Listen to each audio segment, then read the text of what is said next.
مولا حسین کی بارگاہ میں چند شعر سماعت فرمائیں گے ہمارے بھائی کہ ذرا جو دل سے یہ کہا بتا کہ کیا حسین ہے، ذرا جو دل سے یہ کہا بتا کہ کیا حسین ہے، ارے صدا یہ آئی جان لے صدا صدا حسین ہے، ذرا جو دل سے یہ کہا بتا کہ کیا حسین ہے، صدا یہ آئی جان لے صدا صدا حسین ہے۔ اور شعر مولانا فرمائیں کہ یہ انبیاء ملائکہ بنے ہیں جس کے سامنے، یہ انبیاء ملائکہ بنے ہیں جس کے سامنے، جو ابتدا سے قبل ہے وہ ابتدا حسین ہے، جو ابتدا سے قبل ہے وہ ابتدا حسین ہے، یہ انبیاء ملائکہ بنے ہیں جس کے سامنے، جو ابتدا سے قبل ہے وہ ابتدا حسین ہے، وہ ابتدا حسین ہے۔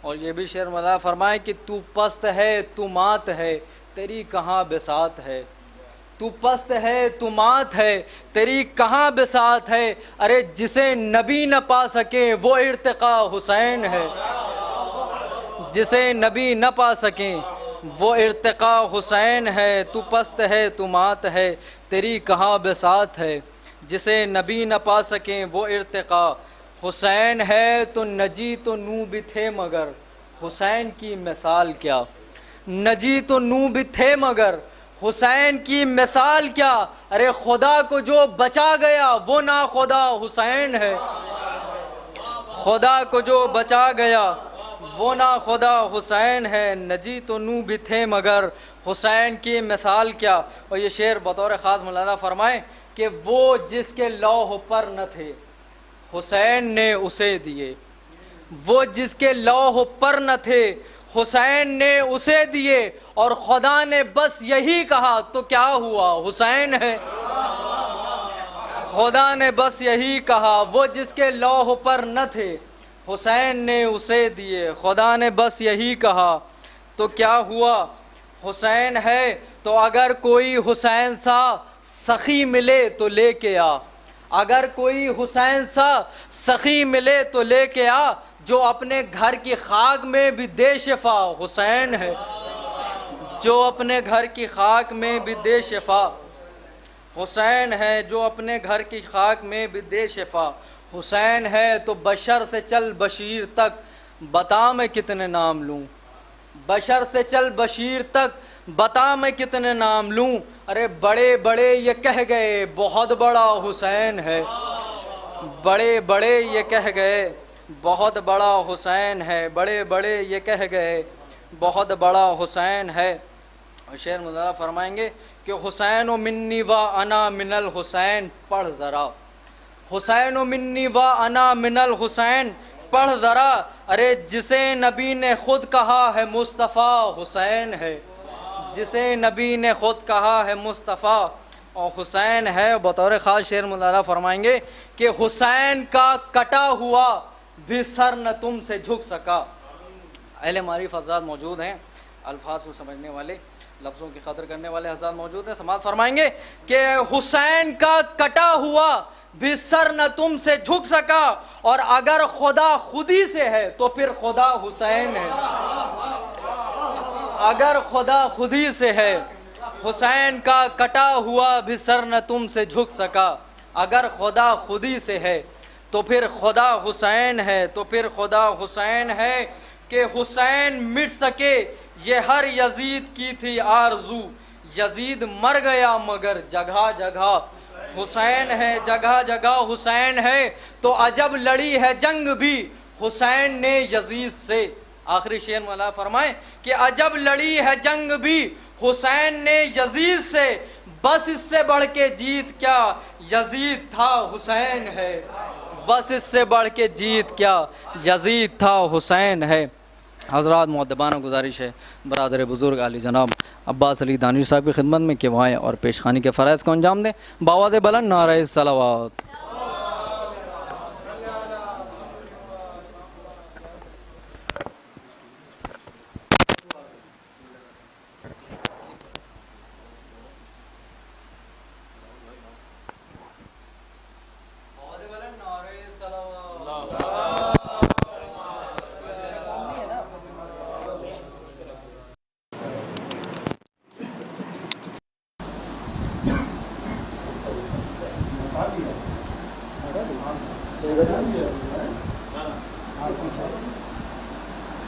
بر محمد و آل محمد صلوات اللہم صلی اللہ محمد و آل محمد. اولاً 4 مصرع حاضر کر رہا ہوں، اس کے بعد ایک مطلع 4-5 شعر حاضر کروں گا. ایک اور سربراہ پڑھتے ہیں محمد و آل محمد.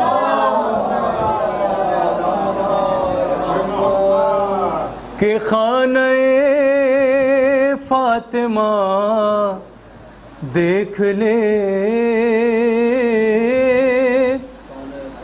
دین کا سلسلہ دیکھ لے. خانہ فاطمہ دیکھ لے، دین کا سلسلہ دیکھ لے. اس کی قسمت سنور جائے گی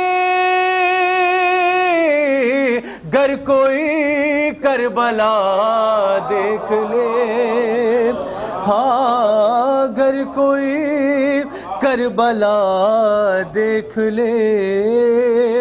ہاں گر کوئی کربلا دیکھ لے. صلوات پڑھتے محمد و آل محمد.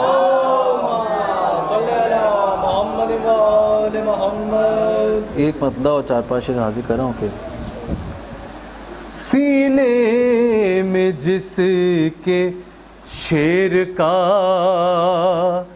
نیزہ اتر گیا،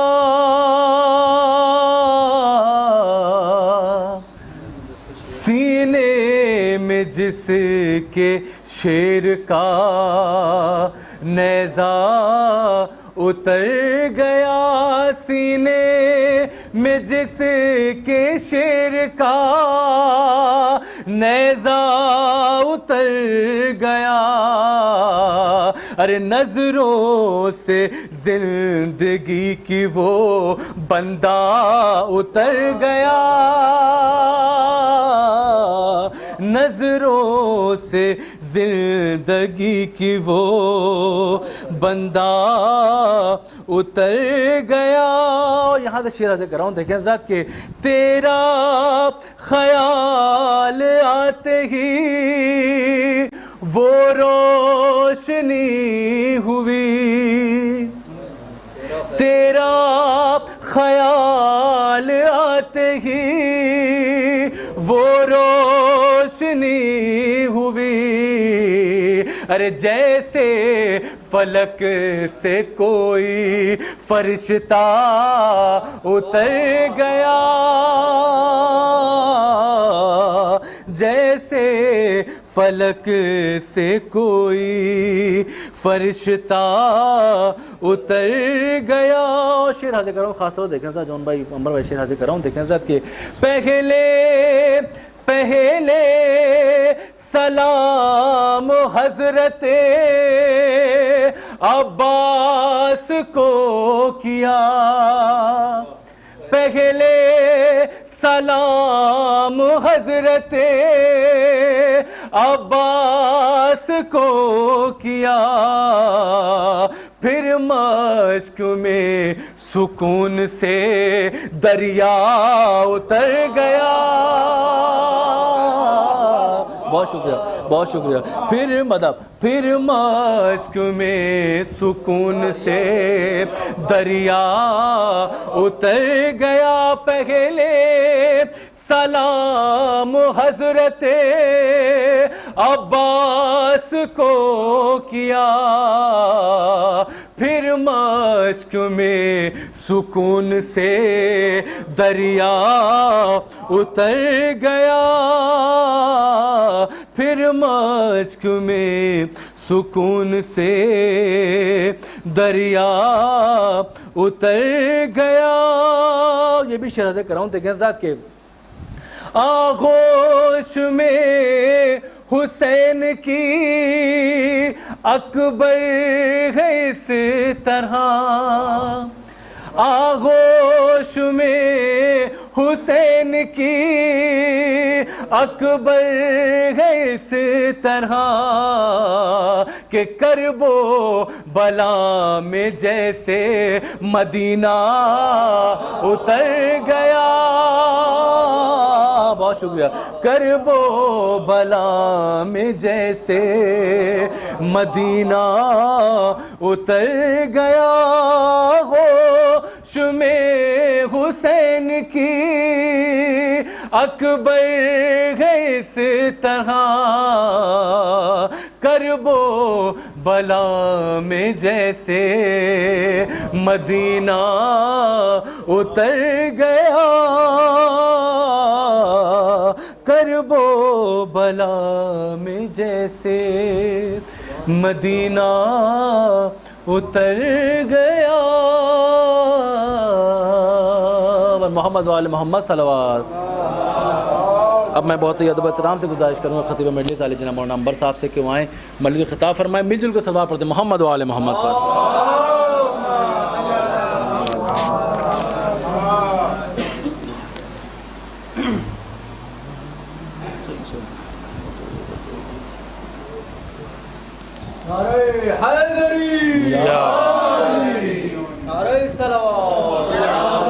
اللهم صل على محمد.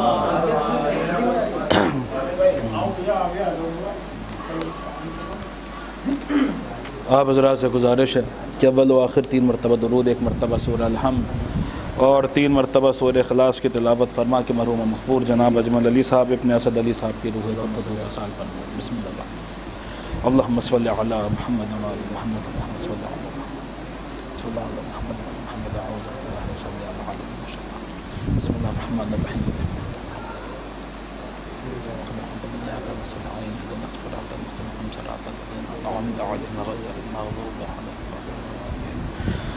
بسم الله الرحمن الرحيم.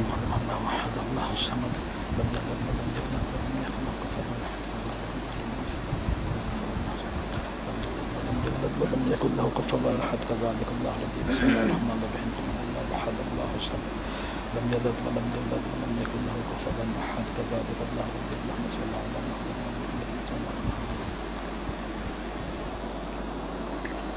فاتحة. بسم الله. اللهم صل على محمد.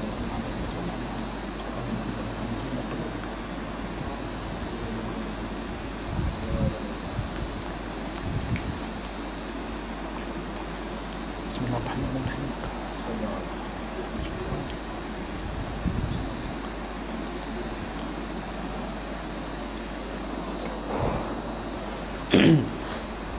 لا حول ولا قوة إلا بالله العلي العظيم.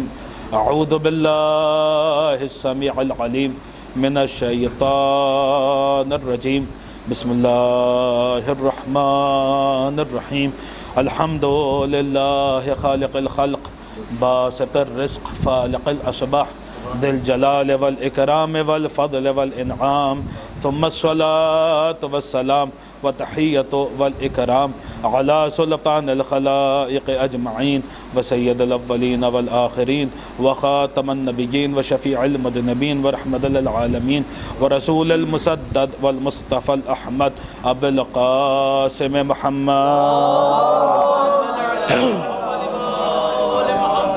وآله الطيبين الطاهرين المعصومين المظلومين المنتجبين المنتخبين الميامين الهادين المهديين الذين أذهب الله عنهم الرجس وطهرهم تطهيرا.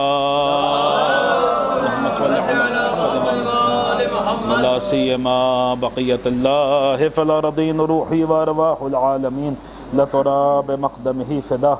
ولعنة الله على أعدائهم وغاث بحقوقهم ومنكر فضائلهم ومناقبهم وولايتهم أجمعين من الآن إلى يوم الدين.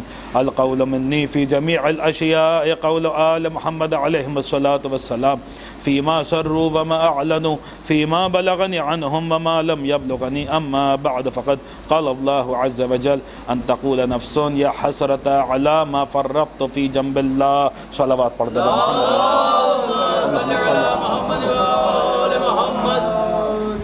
بسم اللہ سے اعضاء کی قبولیت کے لیے، معصومین کی تشریف آوری کے لیے اور اس کی روحانیت میں مزید اضافے کے لیے دل کی گہرائیوں سے ایک اور بلند ترین صلوات.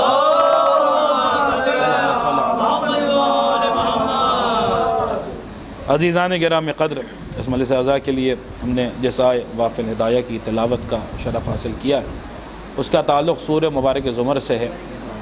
ارشاد رب العزت ہو رہا ہے، قیامت کا ایک منظر بیان کیا جا رہا ہے، اور خداوند عالم اپنی پاک کتاب میں ارشاد فرما رہا ہے کہ ان تقول نفس یا حسرت علی ما فرطت فی جنب اللہ۔ روز محشر کوئی ہوگا جو حسرت کے عالم میں کہے گا، یعنی ہماری زبان میں کہا جائے تو کفے افسوس مل مل کے کہے گا، حسرت کرے گا کہ کاش میں نے جنب اللہ کو نہ چھوڑا ہوتا۔ روز محشر قرآن ہے، اللہ کا بیان ہے، اللہ کی کتاب ہے۔ روز محشر کوئی ہوگا جو کفے افسوس مل مل کے کہے گا، حسرت کے عالم میں کہے گا کہ کاش میں نے جنب اللہ کو نہ چھوڑا ہوتا، کاش میں نے جنب اللہ سے نہ فرار اختیار کیا ہوتا، کاش میں نے جنب اللہ کو نہ ترک کیا ہوتا۔ اب دیکھیے لفظ جو قرآن مجید نے استعمال کیا ہے وہ لفظ ہے جنب اللہ۔ جنب کسے کہتے ہیں؟ جنب کہتے ہیں پہلو کو، عربی زبان میں جنب کہتے ہیں پہلو کو۔ تو جنب اللہ کا لٹرل ٹرانسلیشن ہوگا، لغوی ترجمہ ہوگا اللہ کا پہلو۔ بہت توجہ کے ساتھ سنیے گا، لٹرل ٹرانسلیشن ہوگا، لغوی ترجمہ ہوگا جنب اللہ یعنی اللہ کا پہلو۔ اب اگر خدا کا پہلو تصور کریں گے تو ظاہر سے بات ہے کہ پھر ہم عقیدہ تجسیم کے قائل ہو جائیں گے، یعنی خداوند عالم کی جسم و جسمانیت کے قائل ہو جائیں گے، اور پھر یہ عقیدہ اپنے آپ میں شرک ہے۔ اس کا مطلب یہ ہے کہ خدا کا پہلو تو نہیں ہے، تو پھر یہ قرآن کن معنوں میں استعمال کر رہا ہے؟ تو دیکھیں ہمارے آپ کے ہاں بھی یہ اکثر اردو زبان میں بھی استعمال ہوتا ہے، محاورتاً استعمال ہوتا ہے کہ مثال کے طور پہ اگر فلاں صاحب، کوئی صاحب، فلاں شخص کسی اور صاحب کے بہت قریب ہوتے ہیں، یعنی اتنا قرب ہوتا ہے کہ اگر ہمیں ان صاحب کا قرب حاصل کرنا ہے تو ہمیں ان کے ذریعے حاصل کرنا پڑے گا، تو ہم کہتے فلاں صاحب کے پہلو نشین ہیں۔ بہت توجہ، فلاں صاحب کے پہلو نشین ہے، کیا مطلب؟ اگر ان کی بارگاہ میں سفارش کرنی ہے تو ان کے ذریعے جانا پڑے گا، اگر ان کا قرب حاصل کرنا ہے تو ان کے ذریعے جانا پڑے گا۔ اسی کو عربی زبان میں بھی محاورتاً استعمال کیا جاتا ہے، اور علماء نے لکھا ہے مثال کے طور پہ جنب، یعنی اگر کوئی ایسی ذات ہو کہ جو کسی اور ذات کے اتنا قریب ہو کہ اس کی اطاعت شمار ہو، اس کا قرب اس ذات کا قرب شمار ہو، تو پھر ایسے کو عربی زبان میں محاورتاً کہتے ہیں فلاں صاحب کے جنب ہیں، ان کے پہلو ہیں۔ کیا مطلب؟ کہ اگر تمہیں ان تک جانا ہے تو ان کے ذریعے جانا پڑے گا، اگر ان کا قرب حاصل کرنا ہے تو ان کے ذریعے حاصل کرنا پڑے گا، اگر ان کی اطاعت کرنی ہے تو ان کے ذریعے اس کی اطاعت ہوگی۔ عزیزان گرامی، قرآن کہہ رہا ہے کہ کوئی ایسی ذات ہے جسے اللہ جس میں اور خدا میں ایسا قرب ہے کہ خدا کہہ رہا ہے کہ یہ میرا جنب ہے، یہ میرا پہلو ہے، یہ میرا جنب ہے، تمہیں مجھ تک آنا ہے تو اس کے ذریعے آنا پڑے گا، اس کی اطاعت میری اطاعت ہے، اس کا قرب میرا قرب ہے، جس نے اس کو پا لیا اس نے گویا مجھے پا لیا، یہ مجھ سے اتنا قریب ہے۔ عزیزان گرامی، یہ جو جنب ہے خدا کا، جو جنب اللہ ہے، وہ کوئی ایسی ذات ہے کہ جس کے متعلق قرآن کہہ رہا ہے کہ اس پر روز محشر حسرت کی جائے گی، اور کوئی بندہ حسرت کے عالم میں کفے افسوس مل مل کے کہے گا کہ کاش میں نے جنب اللہ کو نہ چھوڑا ہوتا، کاش میں نے جنب اللہ کو نہ چھوڑا ہوتا۔ اب کون ہے خدا کا جنب اور کون ہے جنب اللہ؟ دیکھیے یہ بات نہ سمجھ میں آتی اگر امیر المومنین جو ہے وہ ممبر پہ نہ آتے اور اس آیت کی تفسیر خود اپنی زبانی نہ فرماتے۔ میرے مولا کے دو جو ہے وہ جملے ہیں، اور دونوں جملوں کو اس آیت کی تفسیر میں سماعت فرما لیجئے۔ قرآن کہہ رہا ہے ان تقول نفس یا حسرت علی ما فرطت فی جنب اللہ، روز محشر کوئی ہوگا جو کفے افسوس مل مل کے کہے گا کہ واہ حسرتا، ارے کاش میں نے جنب اللہ کو نہ چھوڑا ہوتا۔ اور میرا مولا پکار کے کہہ رہا انا جنب اللہ و انا حسرت الناس، روز محشر لوگوں کی حسرت بھی میں علی ہوں اور اللہ کا جنب بھی میں علی ہوں۔ میں علی وہ جنب اللہ ہوں جس پر روز محشر حسرت کی جائے گی۔ مولا فرما رہے میں علی وہ جنب اللہ ہوں جس پر روز محشر حسرت کی جائے گی. گویا قرآن ہمیں سمجھا رہا دیکھ لو ابھی بھی وقت ہے, ابھی بھی وقت ہے تمہارے پاس, علی کا دامن تھام لو, علی کی چوکھٹ پہ سر تسلیم خم کر دو, نہیں تو سکرات موت سے لے کر وادی جہنم تک ہاتھ مل مل کے کف افسوس مل مل کے کہنا پڑے گا کاش ہم نے دنیا میں علی ولی اللہ پڑھ لیا ہو. ایک صلوات پڑھ دیں, ایک صلوات پڑھ دیں آپ حضرات مل جل کے بابا مولا فرما. اچھا دیکھیے مولا کے فصاحت اور مولا کے بلاغت. قرآن کہہ رہا ہے کہ روز محشر کوئی حسرت کرے گا. کیا حسرت کرے گا کہ کاش میں نے جنب اللہ کو نہ چھوڑا ہوتا. اب حسرت کسے کرنی چاہیے؟ ہماری ناقص عقلوں کے مطابق حسرت کون کرے گا؟ وہ کرے گا کہ جس نے امیر المومنین کو نہیں مانا ہوگا, وہ کرے گا جو منکر ہوگا, وہ کرے گا کہ جو مولا کے فضائل کا انکار کرنے والا ہوگا یا مولا کے فضائل میں شک کرنے والا ہوگا. ہماری ناقص عقلوں کے مطابق تو یہی ہونا چاہیے کہ جس نے علی کو نہیں مانا ہے وہ روز محشر حسرت کرے گا. لیکن دیکھیے یہی فرق ہوتا ہے ہماری ناقص عقلوں میں اور عقل کل میں. وہ خدا کی بولتی ہوئی زبان ہے اور ان کے کلام میں جو ہے وہ کوئی کمی پیشی کا تصور پایا نہیں جاتا. امیر المومنین کی فصاحت و بلاغت ملاحظہ فرمائیے. مولا جب اس منظر کو بیان کر رہے ہیں تو یہ نہیں کہہ رہے, مولا صرف اتنا نہیں کہہ رہے کہ انا جنب اللہ, میں اللہ کا جنب ہوں, میں خدا کا پہلو. مولا جب اس حسرت کے منظر کو بیان کر رہے ہیں تو یہ نہیں فرما رہے کہ روز محشر میں کفار کی حسرت ہوں. مولا یہ نہیں فرما رہے کہ روز محشر میں منافقین کی حسرت ہوں. مولا یہ نہیں فرما رہے روز محشر میں منکرین کی حسرت ہوں. مولا یہ بھی نہیں فرما رہے روز محشر میں مقصرین کی حسرت ہوں. مولا ایسا کوئی لفظ استعمال ہی نہیں کر رہے. مولا مطلقاً کہہ رہے ہیں انا حسرت الناس, روز محشر میں لوگوں کی حسرت ہوں. دیکھیں مولا یہ کلام میں غور فرمائیے. مولا مطلقاً فرما رہے انا حسرت الناس, روز محشر میں لوگوں کی حسرت ہوں. مولا کے کلام جو ہے وہ مقید نہیں ہے, مطلق ہے, کوئی قید نہیں رکھ رہے. مولا مطلقاً فرما رہے ہیں جو بھی ہے ہر بندہ روز محشر مجھ پر حسرت کرے گا. دیکھیں اس بات کو ذرا سمجھنے کی کوشش کیجئے. مولا یہ کیوں فرما رہے ہیں کہ انا حسرت الناس, یہ کیوں نہیں کہہ رہے کہ انا حسرت الکفار مثلا یا انا حسرت المنافقین. اس طریقے کے جملے نہ استعمال کر کے مولا فرما رہے انا حسرت الناس, روز محشر میں لوگوں کی حسرت ہوں. یہ کیوں کہہ رہے؟ تو دیکھیے روز محشر کے مختلف نام آپ کو مل جائیں گے. وہ دن جہاں روز محشر ہے وہ یوم الدین ہے, جہاں وہ جو ہے وہ روز حساب ہے, روز کتاب ہے, روز حشر ہے, روز نشر ہے, جہاں یہ سارے نام آپ کو قیامت کے دن کے ملیں گے. وہیں ایک نام آپ کو ملے گا کہ وہ دن روز حسرت ہے. قیامت کا دن حسرت کا دن, ہر آدمی اس دن حسرت کر رہا ہوگا. اس کی مثالیں علماء نے دی, ہر آدمی حسرت کر رہا ہوگا. مثال کے طور پہ جس وقت نمازوں کا اجر دیا جائے گا تو جنہوں نے دنیا میں نمازیں نہیں پڑھی ہوں گی وہ جب یہ اجر دیکھیں گے تو وہ حسرت کریں گے کہ کاش ہم نے دنیا میں نمازیں پڑھ لی ہوتی. اور جنہوں نے نمازیں پڑھی ہوں گی جب وہ اس کا اجر و ثواب دیکھیں گے تو وہ بھی حسرت کریں گے کہ کاش ہم نے تھوڑی اور نمازیں پڑھ لی ہوتی. ہر آدمی حسرت کرے گا. جس وقت روزوں کا جو ہے وہ ثواب دیا جائے گا تو جنہوں نے روزے نہیں رکھے ہیں وہ بھی حسرت کریں گے کہ کاش ہم نے دنیا میں روزے رکھ لیے ہوتے. جنہوں نے روزے رکھے ہیں وہ بھی حسرت کریں گے کہ کاش ہم نے دنیا میں تھوڑے اور روزے رکھ لیے ہوتے. اسی طریقے سے جو عمل بھی دیا جائے اس کا ثواب دیا جائے گا تو جو عمل کرنے والا ہے وہ بھی حسرت کرے گا, جو عمل نہیں کرنے والا ہے وہ بھی حسرت کرے گا. جس نے عمل وہ نہیں کیا ہوگا وہ حسرت کرے گا کہ کاش میں نے دنیا میں یہ عمل کر لیا ہوتا. جس نے وہ عمل کیا ہوگا وہ بھی حسرت کرے گا کہ کاش یہ عمل میں نے دنیا میں تھوڑا اور کر لیا ہوتا. مولا اسی لیے مقید نہیں مطلقاً فرما رہے ہیں. مولا یہ نہیں کہہ رہے روز محشر میں صرف کفار کی حسرت ہوں. مولا یہ نہیں کہہ رہے روز محشر صرف میں منافقین کی حسرت ہوں؟ مولا یہ نہیں فرما رہے کہ روز محشر میں صرف منافقین یا منکرین کی حسرت ہوں، نہیں، میرا مولا مطلقاً فرما رہا ہے انا حسرت الناس، روز محشر میں لوگوں کی حسرت ہوں، روز محشر میں لوگوں کی حسرت ہوں۔ کیا مطلب؟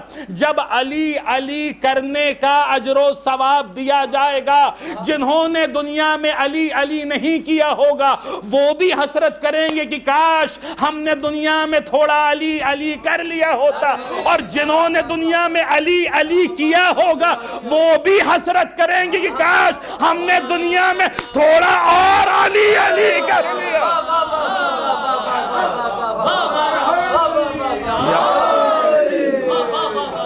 اللہم صلی علی محمد و آل محمد۔ یا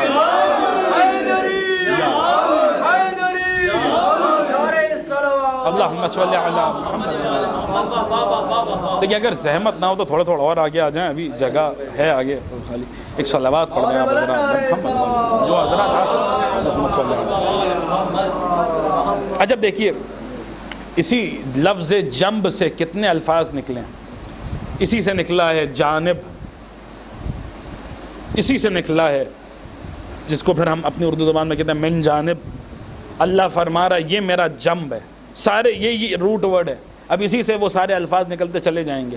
جو کچھ بھی من جانب اللہ آ رہا ہے وہ اسی جنب اللہ کے ذریعے آ رہا ہے، وہ اسی جنب اللہ کے ذریعے۔ اب دیکھیے تو یہ ان کی فضیلت کے جو گوشہ ہے جنب اللہ ہونا، اسے ائمہ معصومین علیہ السلام نے بارہا اس فضیلت کا ذکر اپنی زبان سے اور اپنی معصوم زبان سے، بلکہ خدا کی زبان سے اسی فضیلت کا بارہا ذکر کیا۔ اور میں نے ابھی جو امام ششم علیہ السلام کی مجالس ہو رہی تھیں، خمسہ ہو رہا تھا، اس میں امام جعفر صادق علیہ السلام اللہم صلی علی محمد و آل محمد کا ایک خطبہ پڑھا تھا، اس کا آغاز بھی اسی جملے سے ہو رہا تھا۔ اب اس میں کچھ ظاہر سی بات ہے کہ ایک مجلس میں ساری باتیں تو نہیں ہو سکتی تھیں، تو بہت ساری باتیں رہ گئی تھیں، تو کچھ جملے اسی خطبے کے ہم آپ کی خدمت میں عرض کرتے ہیں، اور ظاہر جتنا بھی دامن وقت میں گنجائش ہے اس پر تھوڑی سی گفتگو کرتے ہیں۔ امام صادق نے بھی اپنے فضائل کو جب بیان کیا تو انہوں نے بھی آغاز یہیں سے کیا کہ ہم جنب اللہ ہیں، ہم اللہ کا پہلو ہیں، ہم جنب اللہ، یہیں سے اپنی گفتگو کا آغاز کیا۔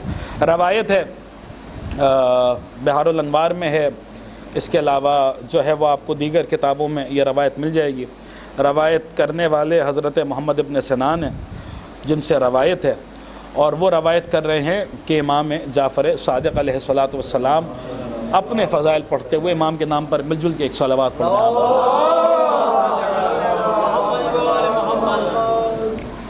جو ہے وہ یہ فقرے ادا کر رہے ہیں۔ چند جملے بس اسی خطبے سے سنیے۔ امام نے بھی گفتگو کا آغاز یہیں سے کیا جہاں سے ہم نے اپنی گفتگو کا آغاز کیا ہے۔ امام نے فرمایا کہ نحن جنب اللہ ونحن صفوۃ اللہ ونحن خیرۃ اللہ ونحن مستودع مواریث الانبیاء ونحن امناء اللہ ونحن وجہ اللہ ونحن الاولون ونحن الاخرون وبنا فتح اللہ وبنا ختم اللہ ونحن الاولون ونحن الاخرون ونحن علت الوجود وحجت المعبود لا يقبل اللہ عمل عامل جہل حقنا نحن ساسۃ العباد وساسۃ البلاد ونحن النهج القویم والصراط المستقیم ونحن سراج لمن استضاء وسبیل لمن اهتدى من سمع هذا الهدى فليتفقد في قلبه حبنا ومن وجد فيه بغضا لنا والانكار لفضلنا فقد ضل عن سواء السبيل وبنا ينزل الغيث وبنا ينزل الرحمة وبنا يدفع العذاب والنقمة۔ اتنے جملے، اب اس میں تو ہے خطبہ طولانی، لیکن میرے خیال سے اسی میں جو ہے وہ وقت ختم ہو جائے گا، اور اس کا ترجمہ اور اس کے چند جملے جو اس کی شرح میں آپ حضرات سن لیں، اس سے پہلے ایک مل جل کے ایک بابا سے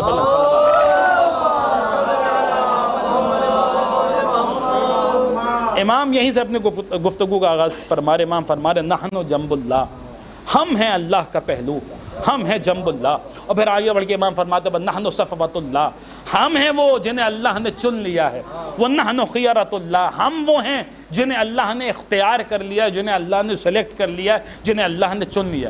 یہ امام کا اشارہ کس آیت کی طرف ہے؟ قرآن مجید کی طرف ہے۔ قرآن مجید خود بیان فرماتا ہے کہ ثُمَّ أَوْرَثْنَا الْكِتَابَ الَّذِينَ اصْطَفَيْنَا مِنْ عِبَادِنَا، اللہ کی کتاب کوئی لاوارث کتاب نہیں ہے، خدا خود بیان فرماتا ہے کہ ہم نے اس کتاب کے کچھ وارث بنائے۔ کنہیں وارث بنایا؟ الَّذِينَ اصْطَفَيْنَا مِنْ عِبَادِنَا، انہیں وارث بنایا اس کتاب کا جنہیں ہم نے اپنے بندوں میں چن لیا ہے، اور جنہیں ہم نے اپنے بندوں میں اختیار کر لیا ہے، اور جنہیں ہم نے اپنے بندوں میں مصطفیٰ کر لیا ہے، وہ ہماری کتاب کے وارث ہیں۔ ہماری کتاب لاوارث نہیں ہے۔ دیکھیں رک کر ایک جملہ آپ کی خدمت میں عرض کرتا چلوں، جب کتاب لاوارث نہیں ہے تو کتاب لانے والا نبی لاوارث کہاں سے ہوگا؟ ثم ہم نے اس کتاب کے کچھ وارث بنائے، ثم اورثنا الکتاب الذین اصطفینا من عبادنا، ہم نے انہیں وارث بنایا ہے کہ جنہیں ہم نے اپنے بندوں میں چن لیا۔ کون ہے اللہ کے وہ چنے ہوئے بندے؟ تو دوسرے موقع پر قرآن مجید خود ہی بتا رہا ہے کہ وہ بندے کون ہیں۔ فرماتا اپنے رسول کو حکم دیتے ہوئے کہتا قل الحمدللہ وسلام علی الذین اصطفیٰ، اے رسول کہیے الحمدللہ اور سلام کیجئے ہمارے ان بندوں کو جنہیں ہم نے چن لیا ہے، جنہیں ہم نے مصطفیٰ کر لیا ہے، جنہیں ہم نے سلیکٹ کر لیا ہے، جنہیں ہم نے اختیار کر لیا۔ سلام کیجئے، سلام کیجئے، یہ رسول خدا کو حکم ہے، سلام کیجئے ہمارے ان بندوں کو کہ جنہیں ہم نے چن لیا۔ یعنی اگر کچھ ایسے لوگ مل جائیں کہ جنہیں پابندی سے رسول سلام کرتے ہیں تو پتہ چل جائے گا کہ اللہ کے وہ چنے ہوئے بندے کون ہیں، اللہ کی کتاب کے وارث کون ہیں، اللہ کی دین کے وارث کون ہیں۔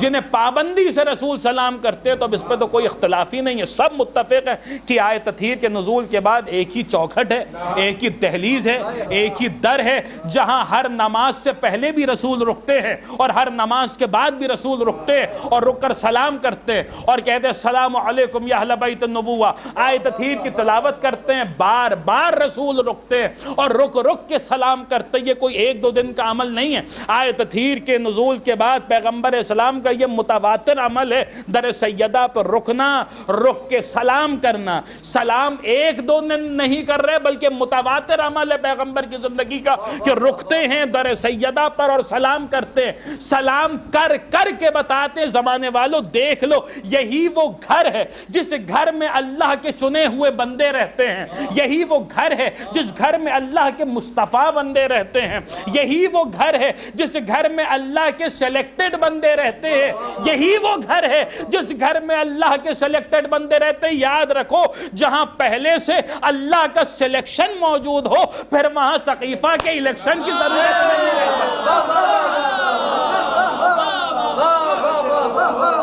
صلوات پڑھنے پر محمد و آلہ۔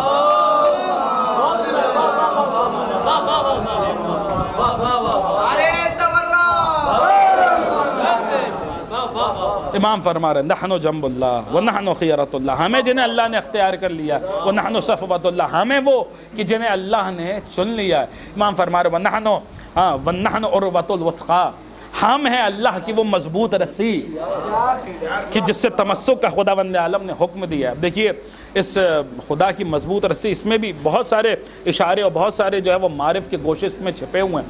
میں آپ کی خدمت سے ایک وہ بھی بہت طولانی روایت غیبت نعمانی میں موجود ہے، وہ بھی میں صرف مختصر اس کا جو خلاصہ ہے وہ میں آپ کی خدمت میں عرض کرتا چلوں۔ اللہ کی وہ مضبوط رسی جس سے خداوند عالم تمسک کا حکم دے رہا ہے، وہ کیا ہے؟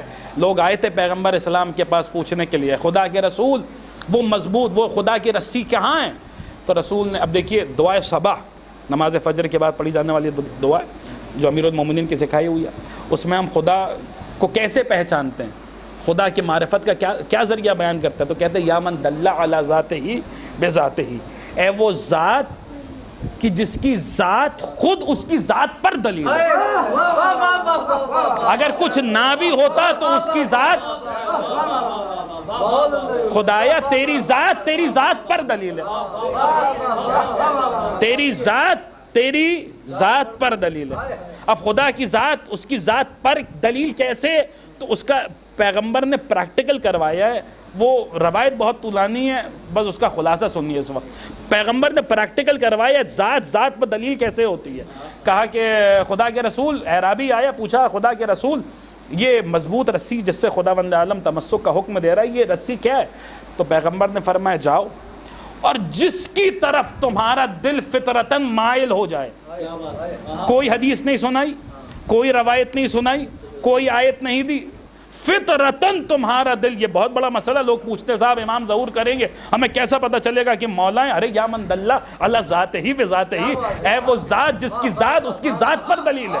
ہمیں کسی اور چیز کی ضرورت ہی نہیں, اس کی ذات پر دلیل ہے. تو جو معاملہ اس کا, یہ اس کی حجتیں ہیں, یہ اس کے صفات کے مظہر ہے. جو معاملہ ادھر ہے وہی معاملہ ادھر ہے. اے وہ ذات جس کی ذات اس کی ذات پر دلیل ہے. ایسے پہچانیں گے امام کو انشاءاللہ جب مولا کا ظہور ہوگا, جیسے ہی اعرابی نے پہچانا ہے. پیغمبر نے فرمایا جاؤ جس کی طرف تمہارا دل مائل ہو جائے. سمجھ جانا وہی اللہ کی وہ رسی ہے جس سے تمسک کا حکم ہے. وہ کہتا ہے میں چلا, میں نے دیکھا بڑے بڑے چہرے اور بڑے بڑے لوگ نظر آئے, مگر کسی کی طرف میرا دل مائل نہیں ہوا. اور پھر بعد میں وہ کہتا ہے کہ میں نے دیکھا ایک چہرہ ایسا نظر آیا کہ اس کی طرف, اب اس کے جملے اور روایت کی غیبت نعمانی پڑھ لیجئے گا, وہ کہتا ہے, وہ اعرابی کہتا ہے کہ ایک ذات مجھے ایسی دکھی کہ کیا کسی بچے کا دل اس کے باپ کی طرف مائل ہوگا جیسے میرا دل اس ذات کی طرف مائل ہوا. وہ کہتا ہے جیسے ہی اس ذات کی طرف میرا دل مائل ہوا, یا من دلہ علی ذات, اے وہ ذات جس کی ذات اس کی ذات پر دلیل ہے. وہ کہتا ہے جیسے ہی میرا دل اس ذات کی طرف مائل ہوا, میں فوراً دوڑا اور دوڑ کے پیچھے سے اسے میں نے زوروں سے سینے سے لگایا, زوروں سے سینے سے لگایا, سر آسمان کی طرف اٹھایا اور آسمان کی طرف سر اٹھا کے کہتا خدایا تو گواہ رہنا میں نے تیری رسی کو مضبوطی سے تھام لیا.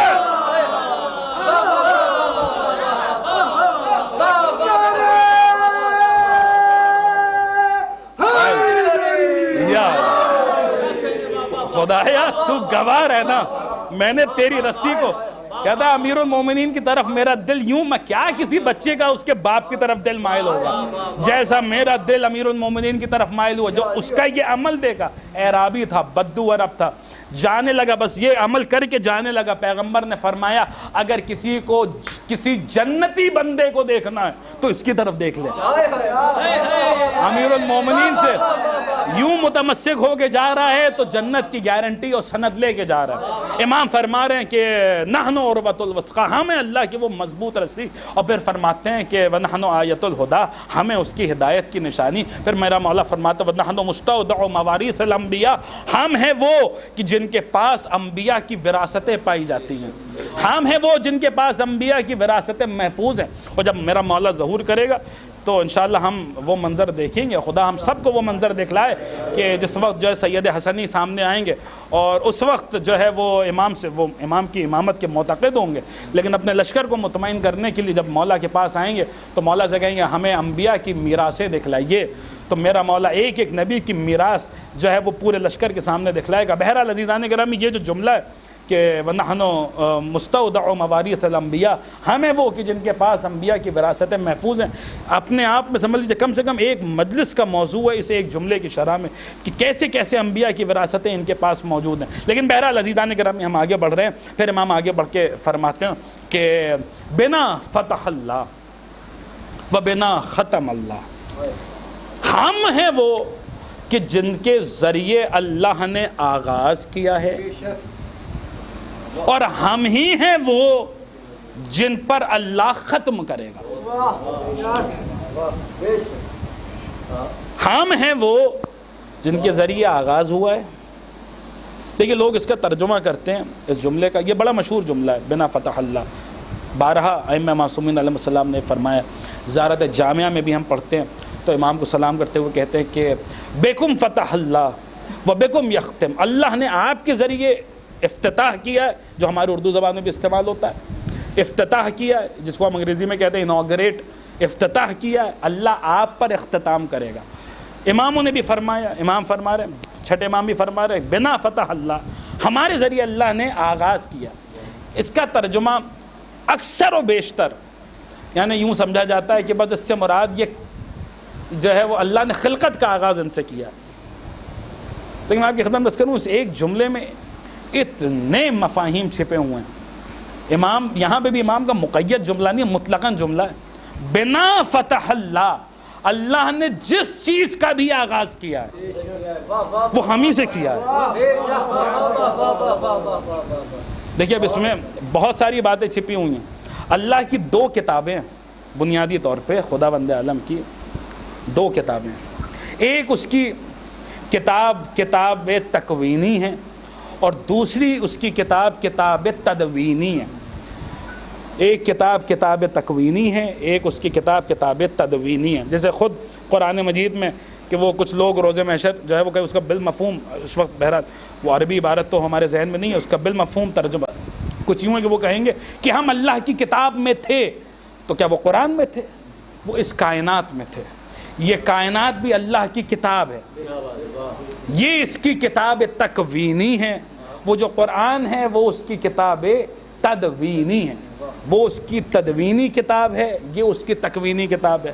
عجیب بات یہ ہے کہ وہاں بھی آیتیں پائی جاتی ہیں، یہاں بھی آیتیں پائی جاتی ہیں۔ اللہ قرآن میں جگہ جگہ کہہ رہا ہم نے آفاق میں آیتیں رکھی، ہم نے نفوس میں آیتیں رکھی، دن کو آیت بنایا، رات کو آیت بنایا، سورج آیت ہے، چاند آیت ہے۔ اس کتاب میں بھی آیتیں پائی جاتی ہیں، اس کتاب میں بھی آیتیں پائی جاتی ہیں۔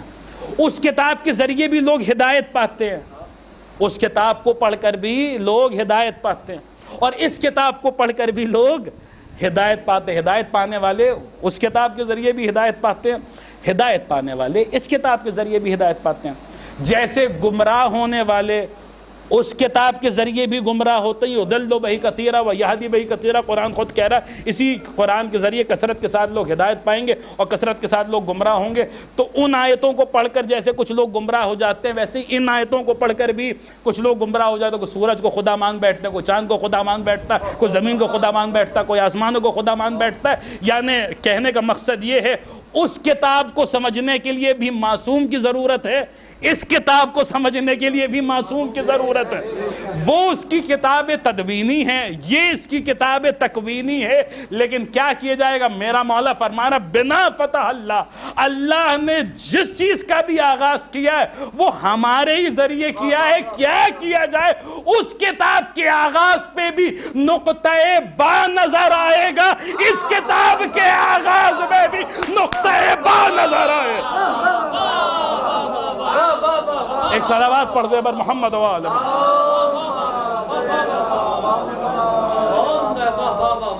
کتاب تدوینی کا آغاز بھی اس نے نقطہ بائے بسم اللہ سے کیا، اور کتاب تکوینی کا آغاز بھی اس نے نقطہ بائے بسم اللہ سے کیا۔ امام فرما رہے بنا فتح اللہ، جو کچھ بھی اللہ نے جو کچھ بھی شروع کیا ہے وہ ہمارے ذریعے شروع کیا ہے، ہمارے ذریعے آغاز کیا۔ پھر امام فرماتے ہیں وہ بنا ختم اللہ، صرف آغاز نہیں کیا ہے، ختم بھی وہ ہم پر ہی کرے گا۔ بہت توجہ، ختم بھی وہ ہم پر ہی کرے گا۔ لوگ ایسا سمجھتے ہیں، یہ لوگوں کا ماننا ہے کہ روز محشر ہم خدا کی بارگاہ میں حاضر ہوں گے، ایسا لوگوں کا تصور ہے، اغلب انسانوں کا یہی تصور ہے۔ جو قیامت مانتے ہیں، جو روز محشر پر ایمان رکھتے ہیں، وہ یہ مانتے ہیں کہ قیامت والے دن ہم اچھا رک جائیے، قیامت سے پہلے بھی تو کچھ ہے جس کو ختم کیا جا رہا ہے۔ معصوم فرما رہے ہمارے ذریعے جو شروع ہوا ہے وہ ہمارے ذریعے ختم ہوگا، تو ہمارے ذریعے اللہ اس دنیا کو تب تک ختم نہیں کرے گا۔ ہمارے بنیادی عقائد میں سے ایک عقیدہ ہے اللہ اس پلانٹ ارتھ کو اس وقت تک ختم نہیں کرے گا جب تلک اپنی معصوم حجتوں کو اس زمین پر حکومت کرتے ہوئے نہ دیکھ لے۔ جو رجعت کا عقیدہ ہے، جو بنیادی عقیدہ ہے، خدا اس دنیا کو ختم ہی نہیں کرے گا، محشر برپا ہی نہیں کرے گا جب تلک اپنی ایک ایک معصوم حجت کو اس زمین پر روئے زمین پر۔ یہ ہمارے بنیادی عقائد میں سے امام نے فرمایا۔ اور رجعت کی جب بات آئی ہے تو امام نے دیکھیے عجیب جملے اماموں کے جو رجعت کے متعلق ہیں، امام نے فرمایا ہے کہ جو رجعت پہ یقین نہ رکھے وہ ہمارا شیعہ نہیں ہے۔ رجعت پہ جب بات آئی ہے تو ایمان تک محدود نہیں کیا ہے کہ جو رجعت پہ یقین نہ رکھے، ایک ایک امام کے دنیا میں واپس آ جانے پر یقین کامل رکھنا ہے۔ زیارت وارثہ ہم پڑھتے ہیں تو اس میں مولا حسین سے کیا کہتے ہیں؟ وَبِيَابِكُمْ مُوقِن، اے مولا حسین میں یقین رکھتا ہوں کہ آپ واپس لوٹیں گے، آپ کی واپسی پر میرا یقین ہے، میرا ایمان نہیں ہے۔ اسلام سے افضل ایمان، ایمان سے افضل تقوی، تقوی سے افضل زہد، اور پھر ایسی درجات بڑھتے چلے جاتے ہیں، اور آخری میں بات تمام ہوتی ہے یقین پر۔ مولا نے یقین کے لیے فرمایا اللہ نے یقین سے بہتر کوئی شے اپنے بندوں میں تقسیم ہی نہیں کی ہے۔ جب رجعت کی بات آتی ہے تو معصومین فرماتے ہیں کہ رجعت پہ تمہیں یقین ہونا چاہیے کہ رجعت ہو کے ہی رہے گی، اور ہمارے پاس تو اس کے اتنے شواہد، اس کی کوئی ادعا نہیں ہے۔ ایک بات سن لیجئے کہ مثال کے طور پہ مشہور و معروف آیات ہے، یا ایھا المدثر قم فانذر، اے ہمارے رسول آپ اٹھیے، قیام کیجئے اور ڈرائیے۔ قم فانذر، اٹھیے اور ڈرائیے۔ کون سی جنگ میں رسول نے تلوار چلائی ہے؟ بدر میں چلائی ہے، احد میں چلائی ہے، خیبر میں چلائی ہے، خندق، کہاں چلائی ہے رسول نے تلوار؟ کہاں رسول نے لوگوں کو ڈرایا ہے؟ بتائیے۔ وہ تو رحمت للعالمین تھے، ہر جنگ میں موجود رہتے تھے، مگر تلوار کسی جنگ میں، کوئی تاریخ میں، کہیں کوئی حدیث میں، کہیں کوئی روایت میں آپ نہیں دکھلا سکتے۔ یہ کس موقع کے لیے؟ روایات اہل بیت کے مطابق جو اماموں نے ہمیں سکھائی ہیں، یہ آیت رجعت کے لیے۔ امام نے جابر جوفی سے فرمائے یہ آیت رجعت کے لیے۔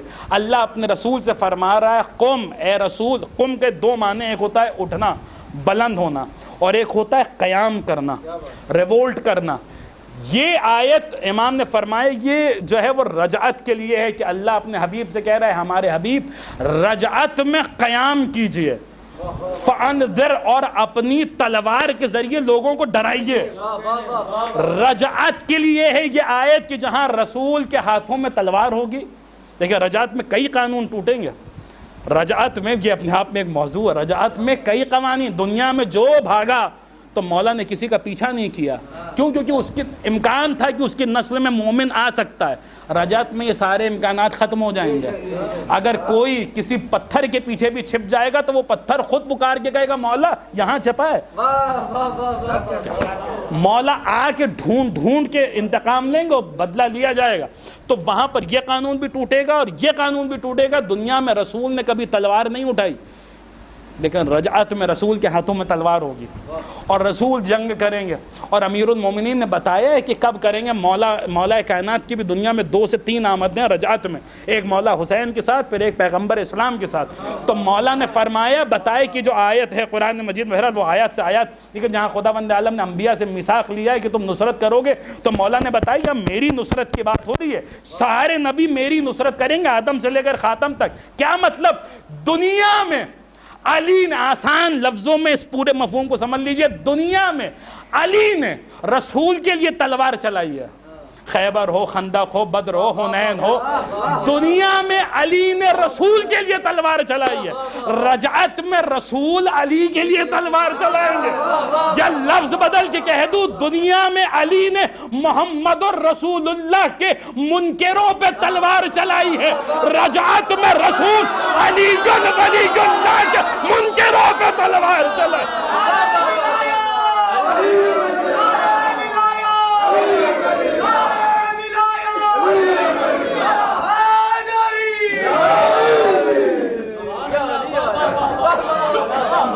یہ اس کا مفہوم ہے۔ اللہ جو شے بھی ختم کرے گا وہ ہمارے ذریعے ختم کرے گا۔ دنیا بھی ختم نہیں ہوگی جب تک ان کی حکومتیں قائم نہیں ہو جائیں گی۔ اور رہی بات قیامت کی، تو لوگوں کا یہ زوم ہے، لوگوں کا یہ گمان ہے کہ ہم قیامت میں خدا کی بارگاہ میں پیش ہوں گے۔ مجھے بڑے پیارے جملے ہیں، اور چونکہ روایات کی روشنی میں، یعنی اس کی تائید میں روایات بے پناہ ہیں، اس لیے میں ان کے مرحوم کے وہ جملے آپ کی خدمت میں کر رہا ہوں۔ خطیب آل محمد علامہ اظہر حسن زیدی صاحب مرحوم رحمہ اللہ، بہترین خطیب اپنے زمانے کے، تو روز محشر خدا کی بارگاہ میں حاضری ہوگی، خدا حساب کتاب لے گا۔ تو علامہ اظہر حسن زیدی صاحب کے مرحوم کے جملے، وہ کہتے ہیں میں تو چاہتا ہی ہوں خدا کرے کہ خدائی حساب لے،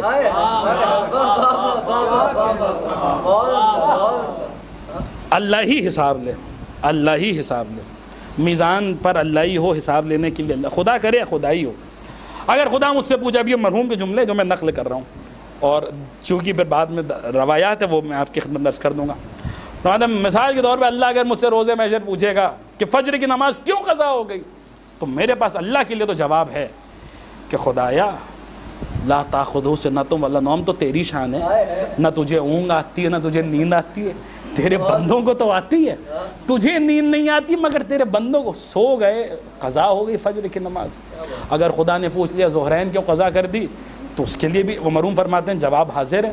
میں کہہ دوں گا خدایا تیری شان ہے لم یلد ولم یولد, تیری کوئی آل اولاد نہیں ہے, ہم تو بال بچے والے ہیں, ہمارے گھروں میں تو بچے ہیں. روزی روٹی کی تلاش میں نکلے تھے, ظہرین کی نماز قضا ہو گئی. روزے کیوں نہیں رکھے؟ خدایا تو کھلاتا ہے کھاتا نہیں, یہ تیری شان ہے, تیرے بندے تو کھاتے ہیں, ہمیں تو بھوک لگتی ہے پیاس لگتی ہے, اس چکر میں روزے بھی قضا ہو گئے. تو جو اب میں المختصر یہاں سن لیجیے کہ وہ جو خدا سوال پوچھے گا تو مرحوم فرماتے ہیں کہ ہم کوئی نہ کوئی جواب. اس کا مطلب یہ ہے کہ حساب لینے کے لیے خدا نہیں آئے گا, وہ آئے گا جس کی نمازوں کا عالم یہ ہے کہ پیروں سے تیر نکال لیا جائے مگر نماز کے خشوع و خضوع میں کوئی اثر نہ پڑے. وہ ہمارے روزوں کا حساب لینے کے لیے آئے گا کہ جس کے روزوں جیسے کہیں کائنات عالم و عدم میں روزے نہیں ملیں گے کہ ہم روزے رکھتے ہیں اور انہوں نے روزے ایسے رکھے کہ 3 دنوں تک اس طریقے سے روزے رکھے کہ سائل آتا رہا اور اپنے اپنے حصے کی روٹیاں آگے بڑھا کے دیتے رہے. اللہ نے شان میں سورہ نازل کر دیا. وہ زکوٰۃ کا حساب لینے کے لیے آئے گا جس کی زکوٰۃ کی شان یہ ہے کہ حالت رکوع میں ہاتھ بڑھاتا ہے, زکوٰۃ دیتا ہے اور آیت چلی آتی ہے. یہ بھی غور طلب بات ہے کہ بہت سارے لوگوں نے اس زکوٰۃ جیسی کس کی زکوٰۃ ہوگی جیسی زکوٰۃ امیر المومنین نے دی ہے, بہت سارے لوگوں نے جو ہے وہ یہ کوشش بعد میں کرنے کی کوشش کی کہ صاحب تم بھی آ جانا, ہم بھی رکوع کے عالم میں ہوں گے, ہاتھ آگے بڑھائیں گے اور ہمارے ہاتھ سے بھی انگوٹھی لے لینا, شاید کوئی آیت ہمارے لیے بھی آ جائے. تو ان کے لیے آیت تو نہ آئی, انگوٹھی کے ساتھ نماز بھی چلی گئی کہ وہ ہمارے ہاں زرار صاحب کا وہ مشہور زمانہ شعر ہے کہ وہ حیدر کی دشمنی میں جو فیاض بن گئے ان کی نماز بھی گئی انگشتری کے ساتھ. تو یہاں یہ معاملہ, اس کا مطلب یہ ہے حساب لینے کے لیے وہ آئے گا جس کی عبادتوں جیسی کسی کی عبادت نہیں, جس کی جو ہے وہ زکوٰۃ جیسی کسی کی زکوٰۃ نہیں, جس کے سجدوں جیسے کسی کے سجدے نہیں. اور یہی بات ہمیں زیارتوں میں اور دعاؤں میں سمجھائی جا رہی. زیارت جامعہ میں کہا جا رہا ہے وَإِيَابُ الْخَلْقِ إِلَيْكُمْ وَحِسَابُهُمْ عَلَيْكُمْ, اے آل محمد مخلوق کو لوٹ کے آپ ہی کی طرف آنا ہے. إِيَابُ الْخَلْقِ إِلَيْكُمْ وَحِسَابُهُمْ عَلَيْكُمْ, اے آل محمد مخلوق کو پلٹ کہ آپ ہی کے پاس آنا ہے اور مخلوق کا حساب کتاب آپ ہی کو لینا ہے, آپ ہی کو لے لو. دیکھیں یاد رکھیں حساب کے بھی کئی موقع ہیں, حساب کے ایک سے زیادہ مواقع ہیں. مرتے وقت بھی بعض لوگوں کا, کچھ لوگ وہ ہوں گے روایات میں موجود جن کا حساب مرتے وقت ہوگا, کچھ لوگ وہ ہوں گے جن کا حساب برزخ میں ہوگا, کچھ لوگ وہ ہوں گے جو بچے کچھ ہیں جن کا حساب روزے محشر لیا جائے گا. اب پڑھیے تفسیر برہان, سید ہاشم بہرانی رحمہ اللہ کی روایت نہ ہو تو مجھے بتائیے گا کہ برزخ میں جو ہے حساب لینے کی شان کیا ہوگی. تو ہمارے اور آپ کے چھٹے امام, نہیں امام جعفر صادق علیہ الصلوۃ والسلام نے فرمایا کیا شان ہوگی. امام نے فرمایا, بالمفہوم روایت نقل کر رہا ہوں, امام نے فرمایا قیامت سے پہلے جو حساب, تفسیر برہان میں یہ جملے موجود ہیں امام ششم کے, مولا نے فرمایا قیامت سے پہلے جو حساب لینے والا ہے اس ذات کو حسین کہتے ہیں. بہت توجہ, قیامت سے پہلے جو ذات حساب, تفسیر برہان میں امام ششم کے جملے موجود ہیں, قیامت سے پہلے جو ذات حساب لے گی وہ ذات امام حسین کی ہے. اور حسین کے حساب لینے کے بعد پھر کچھ گنجائش نہیں بچے گی کہ روزے محشر اللہ پوچھے تمہاری نمازیں کیسی ہیں, تمہارے روزے کیسے, تمہارا حج کیسا ہے, تمہاری عبادتیں کیسی. نہیں, حسین کے حساب کی بنا پر اہل جنت کو جنت میں بھیجا جائے گا, اہل دوزخ کو دوزخ میں بھیجا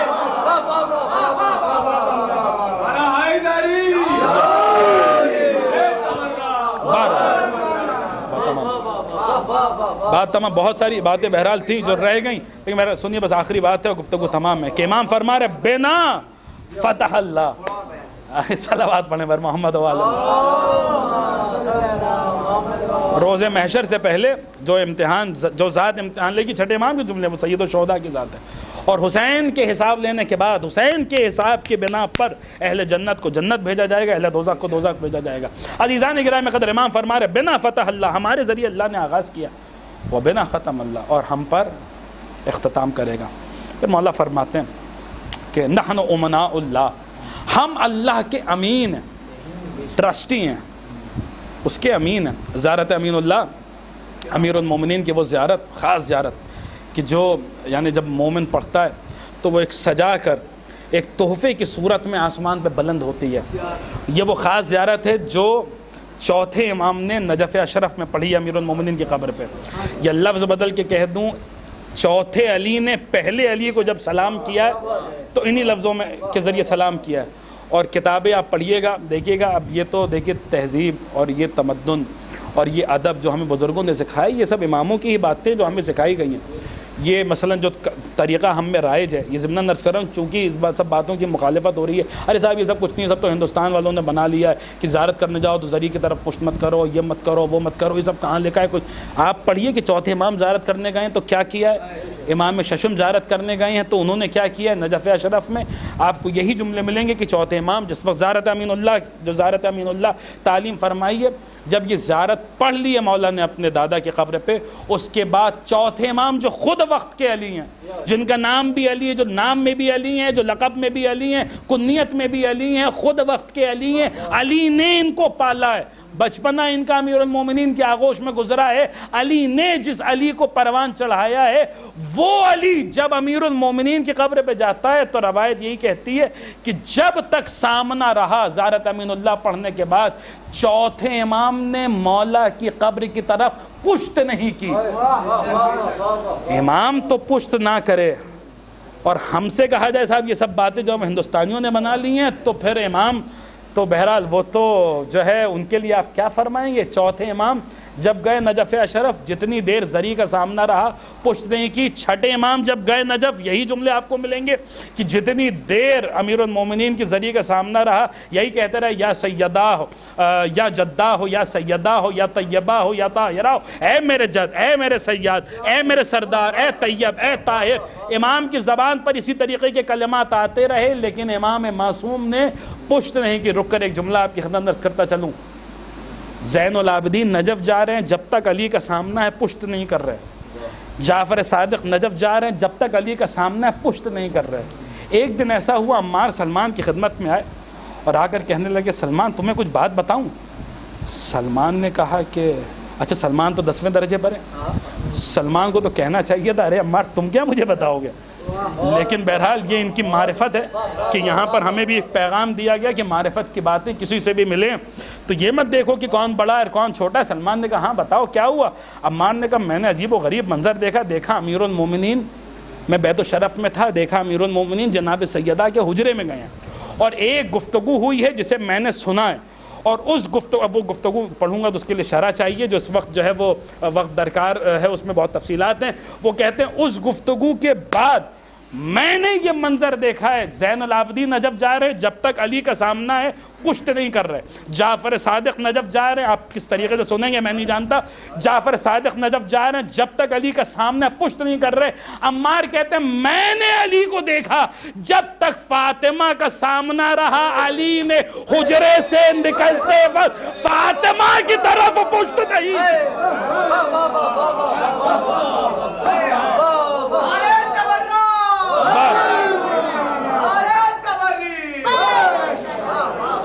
مولا الٹے پاؤں جناب سیدہ کے حجرے سے باہر آئے ہیں، مولا بالمفہوم میں نے روایت عرض کی ہے، روایت کی جملے مولا الٹے پاؤں جناب سیدہ کے حجرے سے باہر۔ بہرحال عزیزان گرامی اسی زیارت امین اللہ میں امام فرما رہے کہ نحن ومنا اللہ، ہم ہیں اللہ کے امین۔ زیارت امین اللہ کا آغاز ہی یہیں سے ہو رہا ہے، السلام علیکم امین اللہ فی خلقہ، اے اللہ کی مخلوق میں اللہ کے امین آپ پر سلام۔ اور پھر چھٹے امام آگے بڑھے اور آگے بڑھ کے بس اس جملے کو سن لیجئے اور گفتگو تمام ہے۔ امام نے فرمایا، یہ مشہور و معروف جملہ ہے جس کے آپ نے نامعلوم کتنی ہی دفعہ جو آپ نے سنا ہوگا مجلسوں میں، لیکن اس وقت شاید کوئی رخ ہو اور اس رخ سے بھی سن لیجئے کہ امام نے فرمایا کہ وَنَحْنُ وَجْهُ اللَّهِ، ہمیں اللہ کا چہرہ۔ اب اس کے بہت ساری تعبیرات آپ سنتے رہتے ہیں اور آپ نے نامعلوم کتنی دفعہ سنا ہوگا، تھوڑے سے حوصلے کے ساتھ سن لیجیے۔ وجہ کا کام کیا ہوتا ہے؟ پہچان کا، جس کے ذریعے میں پہچانا جاؤں وہ میرا چہرہ ہے، جس کے ذریعے آپ پہچانے جائیں وہ آپ کا چہرہ ہے، جس کے ذریعے بندے پہچانے جائیں وہ بندوں کے چہرے ہیں، اور جن کے ذریعے خدا پہچانا جائے وہ خدا کے چہرے ہیں۔ نحنو وجہ اللہ، ہم ہیں اللہ کا چہرہ. یہ کس آیت, یہ دیکھیے کتنی بڑی پہیلی سلجھائی جا رہی ہے. قرآن کہہ رہا ہے کہ ما خلقت الجن والانس الا لیعبدون, ہم نے جنات اور انسان کو نہیں خلق کیا مگر عبادت کے لیے. جو کچھ بنایا ہے انسانوں میں جنات میں سب کچھ عبادت کے لیے بنایا. اچھا تو اب سنیے امام کا جملہ. امام نے فرمایا 3 کلمات ہیں پے در پے امام معصوم کے, وہ سنیے. امام نے فرمایا کہ اسی وجہ اللہ کی تشریح میں اور تفسیر میں سن لیجئے یہ تینوں کلمات. امام نے فرمایا, امام پنجم نے, غالباً بصائر و درجات میں روایت موجود ہے کہ امام نے فرمایا کہ بنا وحد اللہ و بنا عبد اللہ و بنا عرف اللہ. امام نے فرمایا یہ جو تم وحدانیت کی چرچے دیکھ رہے ہو نا, وحدہ لا شریک وحدہ لا شریک کی صدائیں بلند ہوتے وہ دیکھ رہے ہو نا, یہ جو اس کی وحدانیت کے چرچے ہو رہے ہیں یہ ہماری وجہ سے ہو رہے ہیں. بہت توجہ کے ساتھ سنیے گا, بات آخری مرحلے میں ہے, گفتگو تمام ہو رہی ہے. یہ جو اس کی وحدہ لا شریک کے چرچے ہو رہے ہیں نا, وحدہ لا شریک وحدہ لا شریک وحدہ لا شریک, یہ جو اس کی وحدانیت کے چرچے ہو رہے ہیں یہ ہماری ذریعے ہو رہے ہیں, ہماری وجہ سے ہو رہے ہیں. پھر امام آگے بڑھ کے فرماتے ہیں وہ بنا عبد اللہ, اللہ کی جو بھی عبادت کرتا ہے, جو بھی کرتا ہے, جو بھی کرتا ہے, جو بھی اللہ کی عبادت کرتا ہے, یہ ہماری آپ کی بات نہیں ہو رہی, انبیاء ہوں یا فرشتے, جو بھی اللہ کی عبادت کرتا ہے امام نے فرمایا بنا عبد اللہ, ہمارے ذریعے کرتا ہے. ہمارے کیسے کرتا ہے؟ اس کے ذریعے.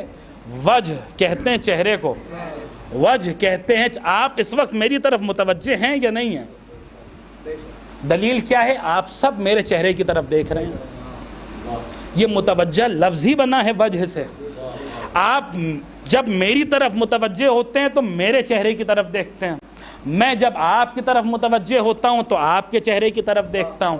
بندے جب بندوں کی طرف متوجہ ہوتے ہیں تو بندوں کے چہروں کی طرف دیکھتے ہیں, اور جب بندے جب خدا کی طرف متوجہ ہوتے ہیں تو خدا کے چہروں کی طرف دیکھتے ہیں. جن کی طرف متوجہ ہونا اس کی عبادت ہے وہی وجہ اللہ ہے. اور یہی وہ وجہ ہے کہ جب ہم سے وہ دعائیں جو نماز کی افتتاح میں پڑھی جاتی ہیں, نماز کے امام نے فرمایا نا بنا فتح اللہ, ہمارے ذریعے اللہ نے آغاز کیا, ہر چیز کا آغاز کیا. عبادتیں بھی انہی کے ذریعے شروع ہوتی ہیں اور انہی پر ختم ہوتی ہیں. اماموں نے وہ جو دعائیں جو نماز کی افتتاح میں پڑھی جاتی ہیں, نماز کے آغاز میں پڑھی جاتی ہیں, وہ دعائیں پڑھیے جہاں سے نمازوں کا آغاز ہوتا ہے. اماموں نے کہا یہ دعائیں پڑھو, نمازوں سے پہلے پڑھو, یہ دعائیں خشوع و خضوع میں اضافہ کرتی ہیں. ان دعاؤں کو پڑھیے, مفاتیح الجنان اٹھائیے یا دیگر آپ دعاؤں کی کتابوں کو اٹھائیے امیر المومنین سے, جو دعا نقل ہوئی ہے نماز سے پہلے پڑھنے کی. اس میں کیا ہے؟ اللہم انی اتوجہ الیک بمحمد وآل محمد, خدایا آپ میری طرف متوجہ ہے تو میرے چہرے کے ذریعے. ہمیں حکم ہے کہ جب تم مصلی پہ جاؤ تو پہلے یہ دعا پڑھو, پھر نماز کا آغاز کرو, اللہم انی اتوجہ الیک بمحمد وآل محمد, خدایا ہم تیری طرف متوجہ ہو رہے ہیں محمد اور آل محمد کے ذریعے. ایک صلوات پڑھیں آپ حضرات پر محمد و آل محمد.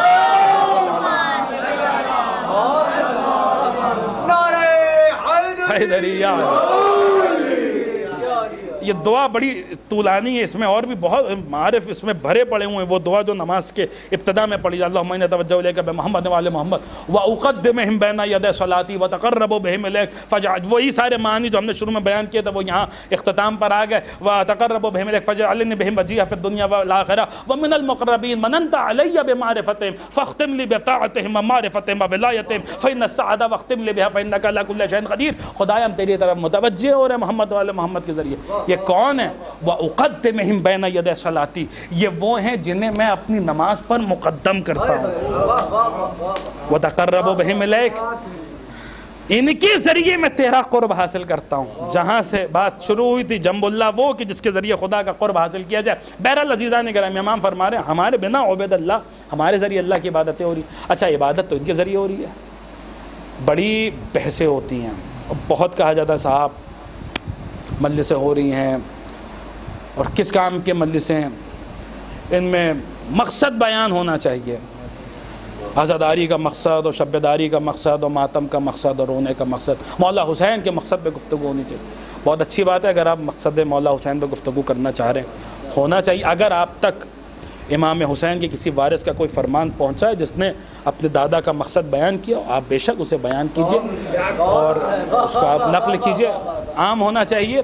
لیکن پھر ہماری بات یہ بھی ہے کہ صرف شبداری اور سبیلے اور ماتم اور مجلس اور رونا اور نوحے اور مرثیے تک بات محدود نہیں ہونی چاہیے۔ مقصد بیان ہو تو ہر چیز کا مقصد بیان ہو۔ نماز کا مقصد کیا ہے، روزے کا مقصد کیا ہے، حج کا مقصد کیا ہے، زکوٰۃ کا مقصد کیا ہے، ان عبادتوں کا بھی کوئی مقصد ہے یا عبادتیں بے مقصد ہیں؟ عبادتوں کا آخر کوئی مقصد ہے یا نہیں ہے؟ اللہ کہہ رہا ہے انسان و جنات کو بنایا عبادت کے لیے، عبادت کا مقصد کیا ہے؟ تو مولا حسین نے بتایا عبادتوں کا مقصد کیا ہے۔ مولا نے فرمایا یہاں پر یعبدون سے مراد یعرفون ہے۔ کیا مطلب؟ اللہ نے انسانوں اور جنات کو بنایا ہے اپنی معرفت کے لیے۔ کیا مطلب؟ غرض خلقت، مقصد خلقت عبادت ہے اور مقصد عبادت معرفت ہے۔ کس کی معرفت؟ تو فرمایا اول الدین معرفتو، دین کی ابتدا اللہ کی معرفت سے ہوتی ہے، اللہ کی معرفت۔ نماز، روزہ، حج، خمس، زکوٰۃ کس لیے؟ اللہ کی معرفت میں اضافہ کرنے کے لیے، اللہ کی معرفت۔ اچھا اللہ کو آپ کیسے پہچانیں گے؟ میں آپ کے سامنے آیا، آپ نے مجھے دیکھا، میری عادت و اعتبار کو دیکھا، میرے اٹھنے بیٹھنے کو دیکھا، میرے چلنے پھرنے کو دیکھا، میری گفتگو کو سنا، میری جو ہے وہ گفتار کو سنا، رفتار کو دیکھا، آپ کو اندازہ ہوا، احساس ہوا، آپ کو میری معرفت رفتہ رفتہ میرے ساتھ رہتے رہتے ہونے لگی کہ مجھے کیا پسند ہے، کیا ناپسند ہے، میری شخصیت کیسی ہے۔ میں آیا آپ کے سامنے تو آپ مجھے پہچانے نا، جس دن وہ آ جائے گا ہم بھی اس کو پہچان لیں گے۔ لیکن کمال توحید تو یہی ہے کہ وہ نظروں کے سامنے نہ آئے۔ تو پھر اگر وہ نظروں کے سامنے نہیں آ سکتا تو پھر اسے کیسے پہچانیں گے؟ عبادتوں کا مقصد کیسے پورا ہوگا؟ نمازوں کا، روزوں کا، حج کا، خمس کا، زکوٰۃ کا مقصد کیسے پورا ہوگا؟ کیسے خدا کو پہچانیں گے؟ غرض خلقت کو پورا کیسے کریں گے؟ خدا کی معرفت کو کیسے حاصل کریں گے؟ اب آئیے امام کے اس تیسرے جملے کی طرف کہ امام نے پہلا جملہ بنا وحید اللہ، وحدانیت کے جو چرچے ہو رہے ہیں وہ ہماری وجہ سے، وہ بنا عبد اللہ، ہمارے ذریعے اس کی عبادت ہو رہی ہے۔ پھر تیسرا جملہ سنیے اور جو ہے وہ بات تمام ہو۔ امام نے ایک مرتبہ پوری اپنی عین اللہی نظروں سے پوری کائنات کو دیکھا، کائنات کے چپے چپے کو دیکھا، ذرے ذرے کو دیکھا ایک ایک ذرہ اس کی عبادت میں مصروف ہے۔ قرآن کہہ رہا ہے وہ من شے، کوئی ایسی شے نہیں ہے الا یسبح بحمد رب، مگر یہ کہ وہ حمد کے ساتھ اپنے پروردگار کی تسبیح کر رہی ہے۔ امام نے کائنات کے ذرے ذرے کو دیکھا، چپے چپے کو دیکھا، سب اس کی عبادت کر رہے ہیں۔ عبادت کا مقصد معرفت ہے، لیکن یہ سب اس کی معرفت کیسے حاصل کریں گے؟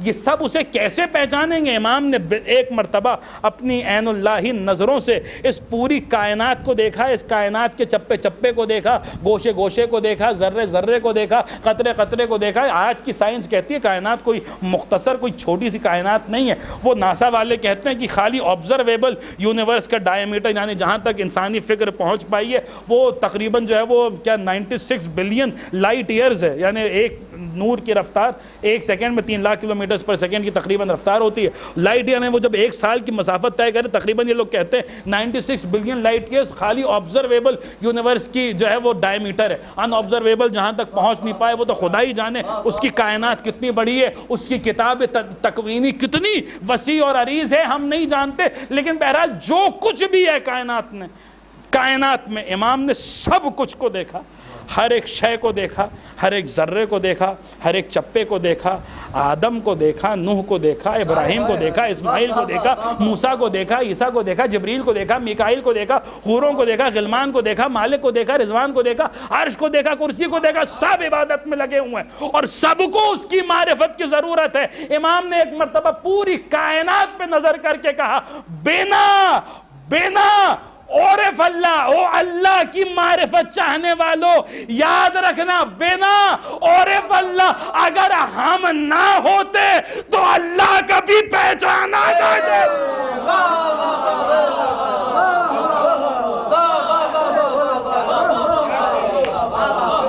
ایک صلوات پڑھ دیں محمد و آلہ۔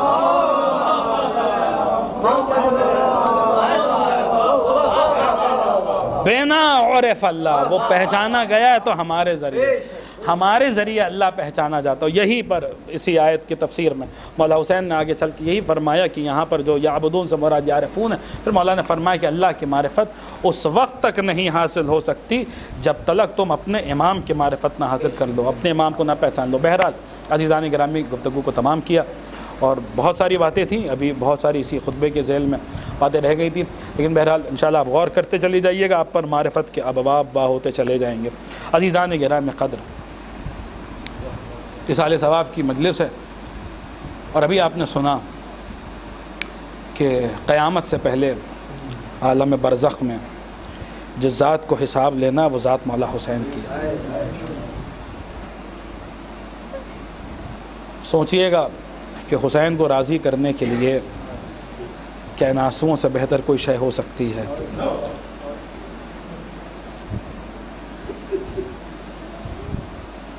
اصال ثواب کی مجلس اور مرحوم کے متعلق جو بتایا گیا، تو ہم ان کے اہل خانہ کو یہی ایک جملہ ہے، اس جملے کے ذریعے ہم تقریباً ہر اصال ثواب کی مجلس میں ہم یہ جملہ پڑھتے ہیں اور اسی جملے کے ذریعے تعزیت پیش کرتے ہیں۔ اور وہ جملہ ہمارا نہیں بلکہ ہمارے امام کا ہے، امام ہشتم کا، جن کی ابھی تاریخ گزری ہے آمد کی، ابھی ایک روایت کے مطابق شہادت کی تاریخ آنے والی ہے۔ انہی امام کا یہ جملہ ہے کہ انہوں نے ریان ابن شبیب سے یہی فرمایا، اور میں سمجھتا ہوں یہی بہترین تعزیت ہے، اور یہی جو اس سے بہتر تعزیتی کلمات نہیں ہو سکتے، کہ امام نے فرمایا یا ابن شبیب ان کنت باکیا لشیء فابک للحسین ابن علی ابن ابی طالب فانہ ذبح کما یذبح الکبش۔ اے پسر شبیب، اگر تمہیں کسی شے پہ رونا آئے تو حسین پہ رویا کرو۔ باپ مر جائے تو حسین پہ رو، ماں کا سایہ اٹھ جائے تو حسین پہ رو، بھائی جدا ہو جائے تو حسین پہ رو، کوئی مصیبت آ جائے تو حسین پہ رو، جس شے پہ بھی تمہیں رونا آئے تو حسین پہ رو۔ کیوں؟ فَإِنَّهُ ذُبِحَ كَمَا يَذْبَحُ الْكَبْشُ، اس لیے کیونکہ میرے دادا حسین کو ایسے ذبح کیا گیا ہے جیسے کسی گوسفند کو ذبح کیا جاتا ہے، جیسے کسی گوسفند کو مارا جاتا ہے۔ یا لفظ بدل کے کہہ دوں، اگر تمہیں کسی شے پہ رونا آئے تو اس حسین پہ رو جسے رلا رلا کے مارا گیا ہے۔ اجرکم اللہ، اس حسین پہ رو جسے رلا رلا کے قتل کیا گیا ہے۔